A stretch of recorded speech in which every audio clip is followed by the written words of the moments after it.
mereka ke dalam sungai. Sungai sebagai tempat efektif dan paling efisien untuk pembuangan limbah itu sendiri. Pembuangan limbah ke sungai secara tidak langsung akan langsung mengakibatkan pencemaran pada sungai dan menurunkan daya dukung sungai. Akibatnya, peningkatan kekurangan air sungai, menurunnya kadar oksigen di dalam sungai, dan berkurangnya keanekaragaman biota air.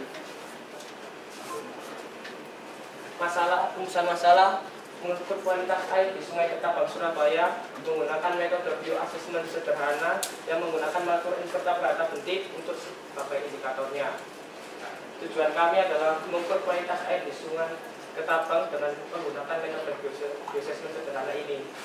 Manfaatnya memberi informasi mengenai kualitas air di Surabaya, dan juga untuk membantu konservasi memonitoring sungai Ketapang ini. Makroinvertebrata, kelompok hewan bertulang belakang yang berukuran lebih besar daripada 1 mm dan hidupnya di dasar sungai. Contohnya lintah, keong, cicing, udang, yuyu, dan serangga-serangga air. Untuk kenapa kita pilih makroinvertebrata sendiri? Karena makroinvertebrata itu punya beberapa sifat sebagai berikut. Dia itu sangat peka terhadap perubahan kualitas air di tempat hidupnya. Terus dia itu hampir ditemukan di semua perairan. Jenisnya sendiri itu cukup banyak dan memberikan respon yang berbeda-beda setiap jenisnya. Pergerakannya terbatas sehingga dapat digunakan sebagai penunjuk. Tubuhnya sendiri dapat mengakumulasi racun sebagai penunjuk juga pencemaran. Mudah diidentifikasi, paling tidak sampai famili, serta pengambilan sampelnya sendiri kita tuh tidak memerlukan banyak bahan-bahan yang merepotkan ya. Jadi lebih kesederhana ya. Jadi tidak berpengaruh terhadap keanekaragaman yang lainnya. Terus untuk selanjutnya penentuan lokasi. Kita mengambil 3 lokasi ya, yaitu daerah hulu, daerah pemanfaatan air sungai, yaitu kita daerah ngambil jembatan, terus daerah hilir. Daerah hulu sendiri itu kan daerah alamiah, jadi masih belum tercemar dan merupakan baseline dari sistem mata air. Untuk daerah pemanfaatan air atau daerah jembatan itu lokasi di mana air digunakan sebagai tempat rekreasi, terus untuk industri, perikanan, dan pertanian lain-lain. Untuk daerah hilir, yaitu daerah pasang surut yang merupakan pertemuan antara sungai dan air laut. Tujuannya untuk mengetahui kualitas air secara keseluruhan. Next. Untuk prosedurnya sendiri, kita pertama menggunakan alat dan bahan yang cukup sederhana ya, seperti saringan kain atau saringan teh, terus botol air mineral, terus kita sendiri menggunakan sarung tangan, pinset, loop untuk melihat makroinvertebratanya, terus timba dan tali tabang. Setelah itu kita melakukan pengambilan sampel sesuai dengan lokasi yang sudah kita pilih, ya 3 tadi itu, hulu, hilir, dan jembatan. Setelah kita dapat sampelnya, kita meneliti dengan mengobrolkan itu berdasarkan perhitungan FBI. Selanjutnya, hasil pengamatan fisik dan kimia. Untuk ini parameternya kita pilih waktu, lokasi, kekeruhan, temperatur, dan pH. Untuk titik 1 kita melakukannya tanggal 15 bulan 9 tahun 2013. Itu lokasinya di hulu. Kekeruhannya 31, untuk temperaturnya sendiri 25 dan pH-nya 7,90. Seperti dilihat standar kualitas air bersih itu kekeruhannya 25, kan harusnya standar kualitasnya 25. Dia sendiri sudah mencapai 31. Untuk titik 2 standarnya kan harusnya 25, dia sudah mencapai 32. Dan untuk titik 3 ini standarnya 25 tapi dia sudah mencapai 30. Untuk temperaturnya sendiri masih berkisar antara normal ya, karena menurut standar itu 20 sampai 26. Kalau untuk pH-nya sendiri, kita juga masih dapat mengatakan normal, walaupun itu sudah ada titik 2 mencapai 8,10. Next. Yang ini kita melakukan hasil pengamatan makroinvertebrata pada titik 1. Ya, ini nama famili dan ordo yang kita temukan, ini jumlahnya, terus nilai toleransinya. Untuk ini sendiri kita menghitungnya dengan jumlah dikalikan nilai toleransi. Jadi ini sumbernya kita benar-benar itu dari perhitungan lapangan. Next. Ini gambar-gambarnya ketika kita melakukan di lapangan. Lah, ini di titik 1, kalau kita masuk ke Sungai Ketapang itu ada tempat seperti ini. Next. Terus hasil pengamatan makroinvertebrata pada titik 2 berdasarkan famili. Ya, ini juga yang kita temukan menggunakan metode yang sama, jumlah dikalikan nilai toleransi. Next, ini juga ya, jadi ini daerah di hilirnya. Terus yang ketiga sendiri ini daerah di jembatannya. Ya, sama dengan yang sebelumnya juga. Next. Nah, ini di jembatannya sendiri. Memang kalau di jembatan ini kita agak kesulitan ya, karena kita kan menggunakan yang sederhana. kita juga pakainya timbanya bukan timba yang itu, timbanya tukang yang biasa pakai, itu kan lebih berat.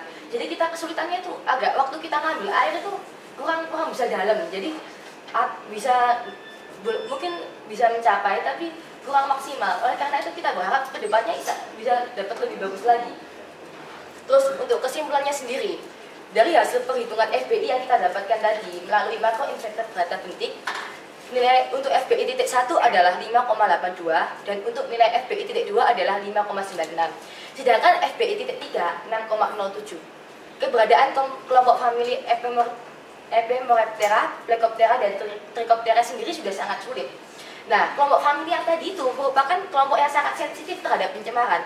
Jadi terlihat jelas sekali kan kalau mereka itu nggak ada, dan berarti itu kualitas air di Sungai Ketabang sendiri sudah mengalami penurunan. Sedangkan famili Tiaridae banyak ditemukan di setiap stasiun. Nah, famili Tiaridae sendiri ini merupakan kelompok invertebrata yang tahan terhadap pencemaran. Terus untuk hasil pemeriksaan fisik dan kimia berdasarkan pH dan suhu, kita juga nggak lupa untuk melakukan itu. Nah, untuk kekeruan itu kecuali nilai kekeruan pada stasiun 3 didapatkan nilai untuk setiap titik masih berada di bawah standar berdasarkan Peraturan Menteri Kesehatan Republik Indonesia. Nah, sedangkan untuk nilai kekeruan pada titik 3 setelah pengukuran didapatkan nilai kekeruan yang melebihi standar malahan. Next. Untuk sarannya sendiri, kemarin saya sudah sampaikan pada presentasi di poster. Saya harap untuk kedepannya kita bisa melakukan monitoring air ini pada setiap musim. Jadi kalau bisa kita lebih tahu kualitas air. Jadi, terus untuk kedepannya saya harap metode ini bisa dikembangkan lagi dengan menggunakan alat yang lebih rumit dan modern ya. Gitu. Asik. Dan ini ada juga beberapa temuan kita. Terus kita juga nggak lupa di sini ya, bahwa hasil sampel airnya yang sudah kita teliti pH-nya juga. Ya, terima kasih.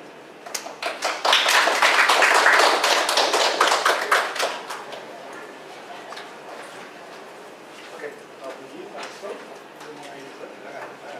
Pak Budi.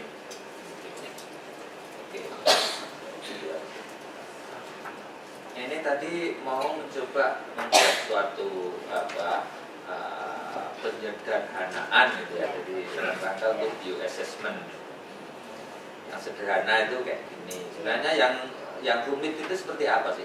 Nah, jadi kita pengennya yang rumit itu gini loh Pak, lebih menggunakan alat-alat dan bahan yang lebih modern. Jadi alatnya yang iya, alatnya yang pakai ember itu, ember besi dari metalnya. Iya, dari metal Jadi terus dasarnya itu ke dalam. Jadi langsung diangkat ke dalam, yang tanah-tanahnya itu bisa ke 140 loh Pak. Saya dari satu tanah-tanahnya sampai ke dasarnya.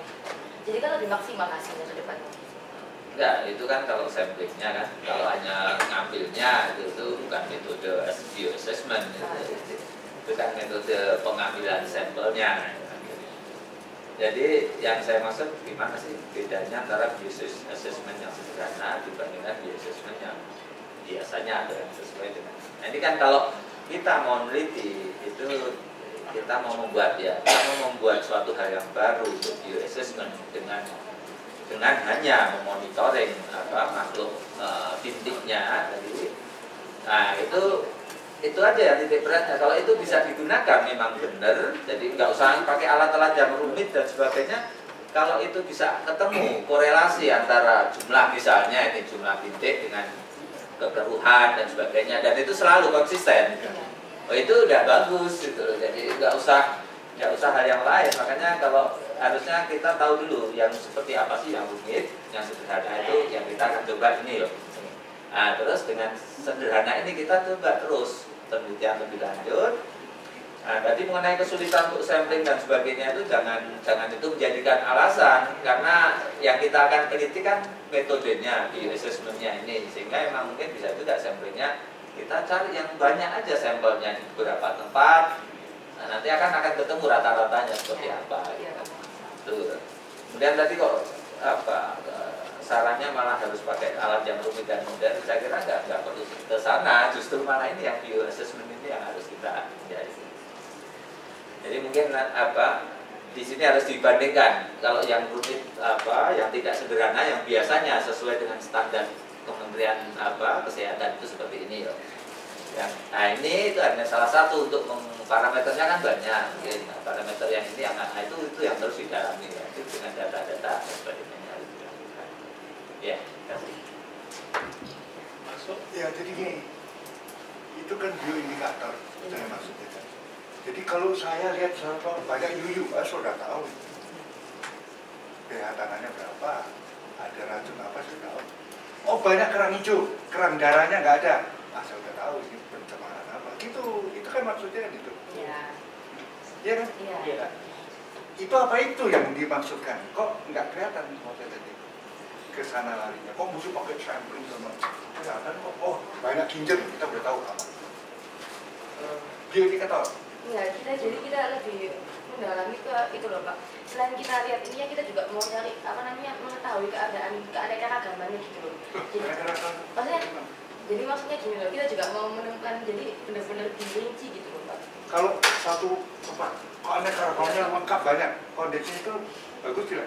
Ya itu bisa dihitung dengan Ya, saya minta kalau satu tempat keanekaragamannya kamu bagus, banyak sekali gitu macam-macam. Bagus apa jelek? Ekologi ini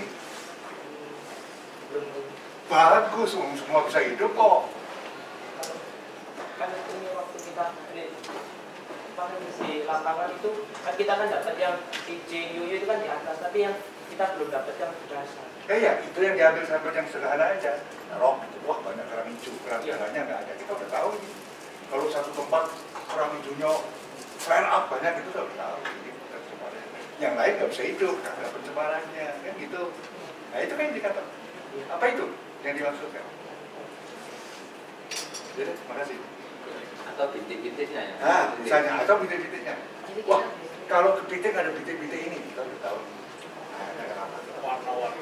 Dari warnanya. Ya, jadi kalau untuk ke bintik-bintiknya besar, itu masih mikroinverted data. Jadi baru jenisnya aja. Iya. Iya. Kalau banyak ikan wader cedul, bisa tahu wader cedul ya? Iya. Wader cedul tahu nggak? Cetol. Ikan batu, yang ini. Cetol ya, Cedul cetol. kecil-kecil. Oh iya. Nah, kita udah tahu kok itu airnya macam mana itu, pencemarannya udah tahu. Iya. Gitu? Iya. Silakan. Oke, pertanyaan saya simpel aja. Sebenarnya tuh kamu tahu nggak konsep dasar dari bioindikator itu apa? Bioassessment itu konsep dasarnya apa sih?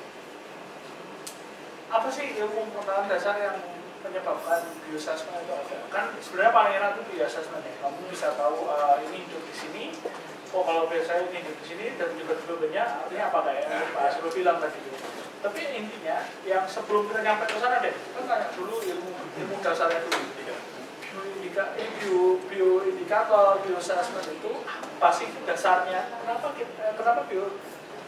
bioassessment itu seperti itu? Bioassessment itu sendiri itu pengujian tentang lingkungan itu sendiri itu. Saya tahu, tapi enggak. Itu kan kita bioassessment itu kan pakai bioindikator kan. Iya. Nah itu berarti seninya ada di bagaimana kita membaca suatu indikator. Tanda-tanda alam lah. Saya jadi uang tapi tanda-tanda alam.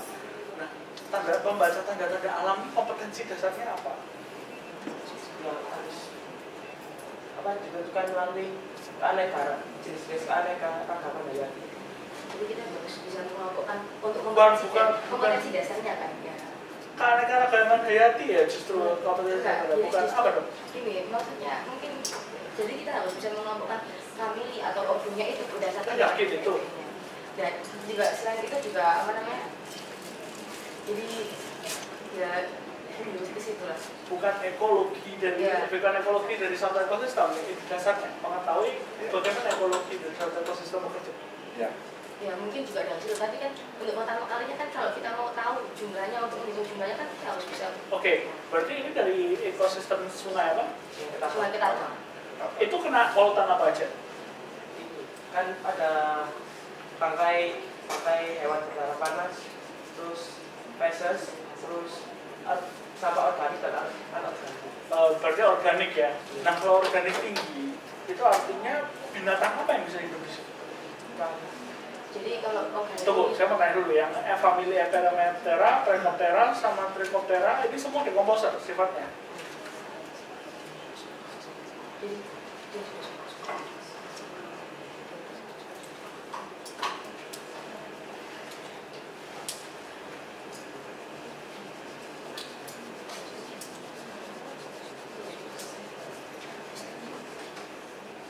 Jadi maksudnya Hepatoptera, Glycoptera, dan Trichoptera itu di Sungai Ketapang itu sendiri itu sudah sangat terkontaminasi oleh sampah-sampah itu. Loh iya, pertanyaannya itu tuh guna fungsi dalam ekosistemnya dia ngapain?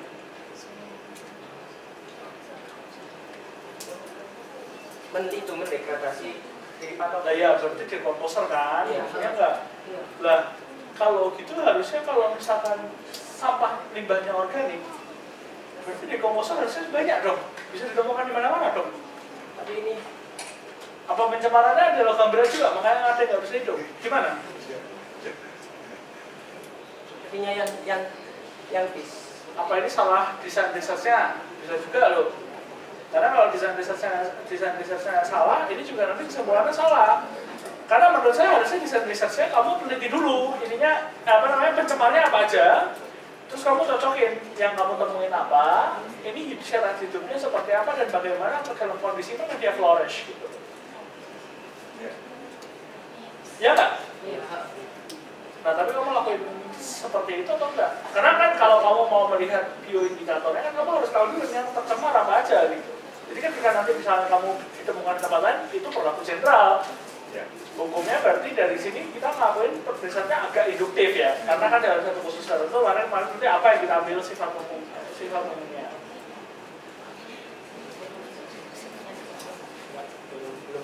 Baik, kalau begitu. Baik, terima kasih atas presentasinya. Selamat pagi, ada yang mau ditambahkan mungkin? Ya misalnya gini, kalau ada burung elang Jawa, burung, oh saya udah tahu, itu indikator bahwa ekosistemnya begini. Udah tahu. Itu yang dimaksud dengan bioassessment. Nah itu bagaimana dengan makro invest? Oh ada ini tahu apa.